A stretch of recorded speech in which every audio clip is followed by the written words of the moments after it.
Bem, pessoal, antes da gente partir para a prática sobre arquitetura limpa, eu acabei esquecendo no vídeo de revisão de serviços de mostrar a página do PDO, na qual os drives que ele dão suporte, certo? A gente pode ver aqui que ele dá suporte a vários bancos, como SQLite, Postgres, o Oracle, o SQL Server, o MySQL, entre outros. Esses são basicamente bancos relacionais, tá? Se a gente quiser utilizar bancos no SQL no nosso projeto, como o MongoDB, por exemplo, a gente vai utilizar um componente externo, tá? Uma lib que faça essa comunicação entre o PHP e o banco. Não é nenhum problema, é bem simples de fazer. Existem várias libs para vários bancos diferentes, tá? Então, basicamente é isso que eu queria mostrar.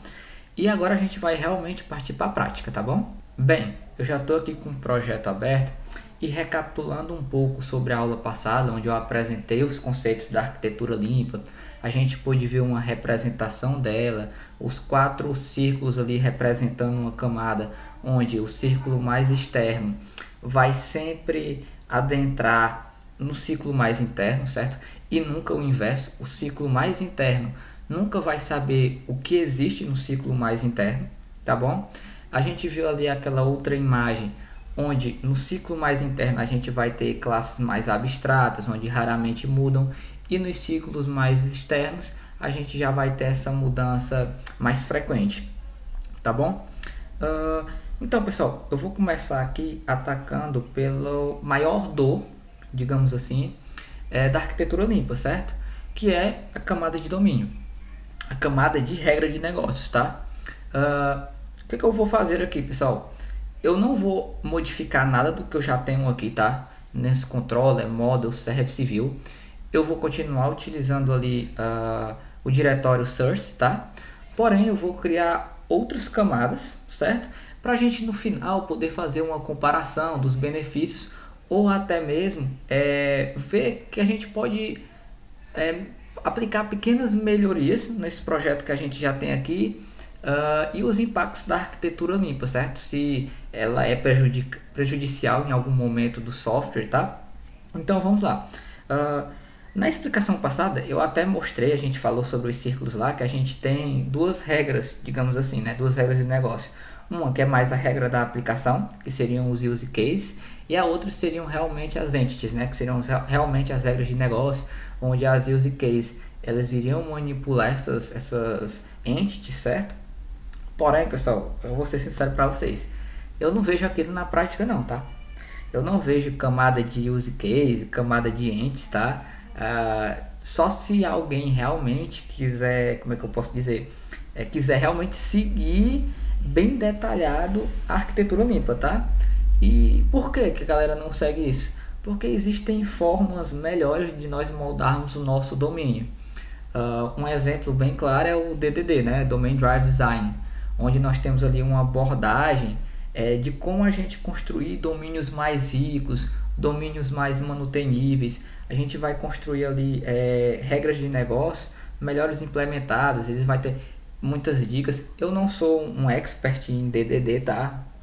Tenho que falar a verdade para vocês, não tenho um grande conhecimento sobre isso.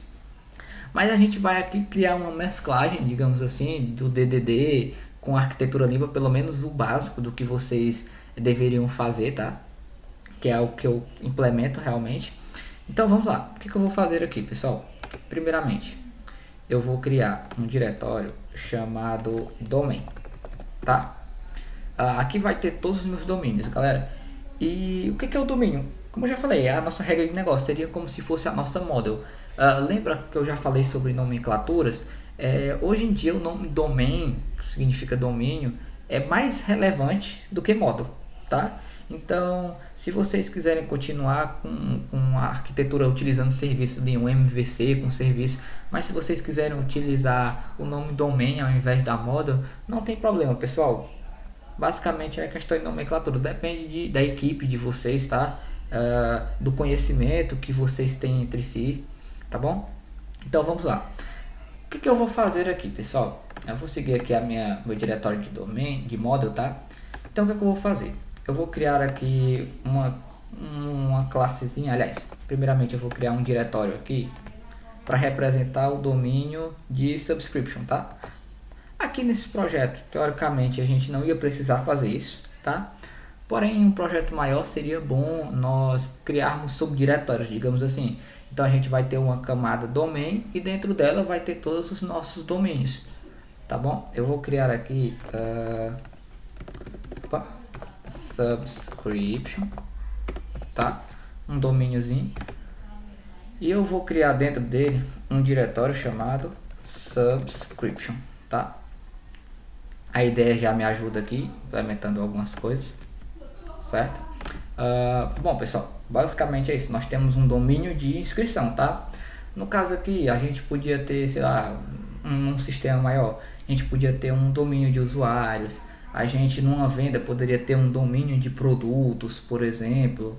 A gente, sei lá, teria uns N domínios, que seriam N representações, tá? Das nossas regras de negócio. Uma forma da gente organizar. Em relação ao domínio em si, galera, eu realmente recomendo que vocês procurem um pouco mais sobre DDD.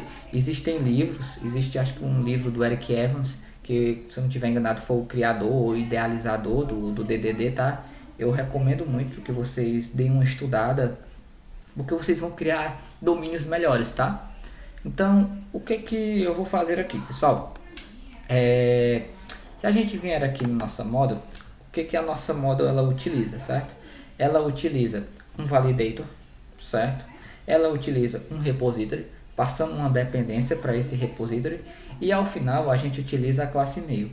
Então a gente vai fazer com que esses serviços sejam injetados, certo? A gente vai injetar essas dependências. Outro detalhe importante, peço para que vocês pesquisem sobre injeção de dependência, tá? É outro assunto bem interessante para se estudar. Então, aqui, pessoal, nós temos um acoplamento e o nosso domínio ele está refém dos nossos serviços. Por quê? Aqui nada impede que eu venha na minha classe validator e ao invés de ter o meu método chamado validate aqui, eu tenho um método chamado validate data, por exemplo. Nada impede. Se eu modificar o nome desse método nessa classe, eu ia ter que vir aqui no meu subscription da model e alterar o nome da chamada desse método, certo? Porém, não é isso que a gente quer. Então, como é que a gente vai fazer no domain? O que a gente vai fazer aqui na arquitetura limpa, né? O nosso domínio, ele não sabe que existe camadas acima dele, digamos assim. Ele não entende que existam outras camadas, certo? Então, caso alguma classe, caso algo vá utilizar esse domínio, vá chamar esse domínio, ele vai precisar passar todas as dependências que esse domínio tem. No nosso caso aqui, quais são as dependências? Novamente, nós temos o nosso validator, nós temos o nosso repository e nós temos a nossa classe de e-mail. Então a gente vai criar interfaces, certo? E vamos depender dessas interfaces, não vamos depender de classes concretas. E toda vez que algo chamar o nosso subscription, o nosso domínio subscription, ela vai ter que passar classes que implementam essas interfaces. Então, num exemplo aqui de testes, se a gente precisasse testar essa classe de subscription hoje, certo?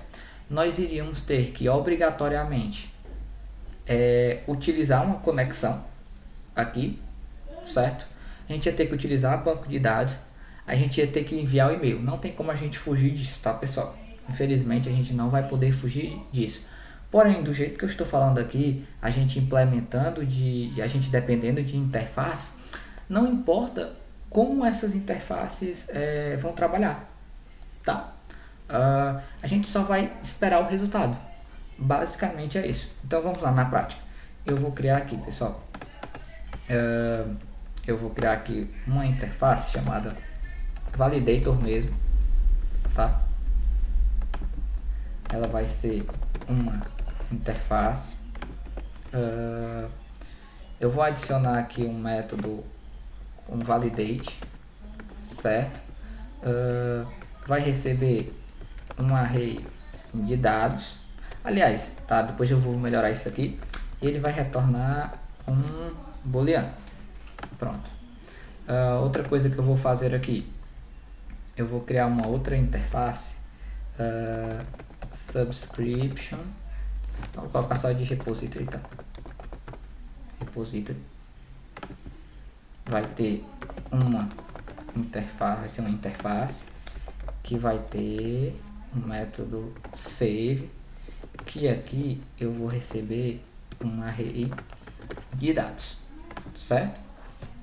E eu vou ter uma classe de e-mail aqui, tá? Uma interface, onde eu vou ter aqui um método chamado sendMail. Ela vai ser uma interface. Pronto, vamos tirar aqui o corpo. Deixa eu só ver aqui no modo. Ele vai receber o e-mail e vai receber a mensagem. Pronto, eu vou receber uma string e-mail, certo? E uma string message. Pronto, basicamente é isso. O que a gente vai fazer aqui no nosso subscription, tá? Nós iremos criar atributos com o PHP 7, pessoal. Acho que eu já falei para vocês. Nós podemos adicionar tipagem aos nossos atributos, tá?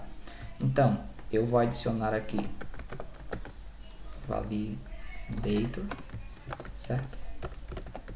Validator, pronto. Eu vou adicionar aqui o repository, certo?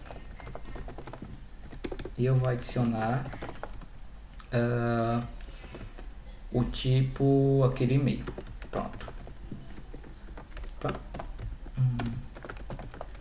E-mail.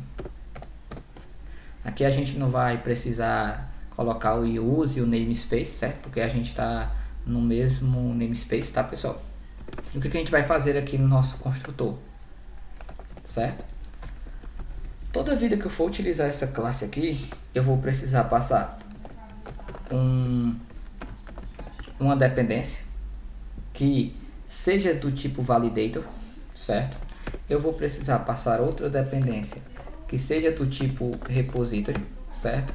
E eu vou passar uma terceira dependência que seja do tipo e-mail. Pronto. E eu vou passar todas essas dependências para os nossos atributos, tá? Validator vai receber validator, repository vai receber repository e e-mail vai receber e-mail. Pronto, pessoal. Toda vida que a gente for utilizar a nossa classe de subscription, nós vamos ter que enviar para ela classes, dependências que implementam dessa interface, certo? Ou seja, isso já beneficia a gente demais com testes. Por exemplo, eu posso simular uma classe que implemente o meu validator, eu posso simular uma classe que vai implementar o meu repository aqui. Não necessariamente eu vou ter que utilizar banco, não necessariamente eu vou ter que enviar um e-mail, e eu vou poder testar essa classe aqui tranquilamente, sem precisar fazer nenhuma requisição de envio de e-mail, sem precisar manipular banco, mexer com banco. Vocês estão entendendo já o benefício que eu estou fazendo aqui no nosso sistema? Eu espero que sim. Então, o que a gente vai fazer aqui? Eu vou criar um método aqui público chamado subscription, pessoal. Pronto, subscription. Ou como é que está o nome do nosso model aqui? Register. Pronto, eu vou adicionar aqui, vou chamar de register, certo? E pessoal, como é que eu vou receber esses dados, certo? A gente está utilizando aqui array, bastante array, tá? No meu repository eu estou passando array, só que array é algo que a gente pode burlar facilmente, porque eu não sei o conteúdo de um array. Eu vou precisar verificar esse conteúdo de array. Então, qual seria a melhor prática para me saber quais dados vão vir, que tipo de dados são esses? É nós utilizarmos um objeto. Com um objeto, a gente já vai conseguir saber quais são as ações que aquele objeto tem e quais são os retornos que aquele objeto pode nos dar, que aquela ação pode nos dar. Então, o que eu vou criar aqui? Eu vou criar uma classe chamada input dele, tá? E o que essa classe aqui, que vai ser uma interface, tá? Pessoal, só para deixar claro aqui, não necessariamente vocês terão sempre que utilizar a interface. A gente pode utilizar uma classe abstrata, a gente pode passar aqui uma classe realmente já. Eu posso ter uma classe aqui, ter a dependência dela e a gente só vai estender essa classe, tá? Eu estou utilizando aqui interfaces para exemplificar, mas nada impede que a gente utilize uma classe abstrata ou uma classe já com implementação, tá bom?